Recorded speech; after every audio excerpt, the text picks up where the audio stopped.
যা গরম পড়েছে, বাইরে তো বেরোনোই যাচ্ছে না গো। তাই ভাবলাম বাড়িতেই দইটা বানিয়ে ফেলিয়ে তোমাদের সাথে শেয়ার করি। তো দুধটা আমি একটু জাল দিতে দিতে এলাচের গুঁড়ো দিয়ে দিলাম, যাতে এলাচের সুন্দর সুন্দর গন্ধ ওঠে। আর তোমরা যতটাই দুধ নাও না কেন, সেটা কিন্তু ফুটিয়ে ফুটিয়ে একদম অর্ধেক করে ফেলতে হবে। আর লাল লাল হয়ে গেলে তো তোমরা বুঝতেই পারবে যেটা হয়ে গেছে। আর এখানে আমি কেন দুধটা তুলে রাখছি তোমাদের সেটাও আমি পরে বলছি। আর দইয়ের এখানে আমি একটু কালারের জন্য চিনি আর জল দিয়ে আমি একটু চিনি ক্যারামেল তৈরি করে নিলাম। আর যেই আমি অর্ধেকটা দুধ তুলে রেখেছিলাম, সেই দুধটাই ক্যারামেলের সাথে দিয়ে ভালো করে মিশিয়ে নেব। আর দুধটা ভালো করে ক্যারামেলের সাথে মিশে গেলে বাজার থেকে নিয়ে আসা টক দই অল্প একটু দিয়ে দেবো। ভালো করে সবকিছু মিক্স করার পর যেই আমি অর্ধেকটা দুধ তুলে রেখেছিলাম, সেটা এর সাথে ভালো করে মিশিয়ে নেব।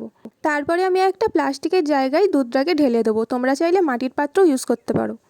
আর এটা আমি সন্ধেবেলা বসিয়েছিলাম, তো সকালবেলা উঠে দেখি পুরো ভালো করে জমে গেছে।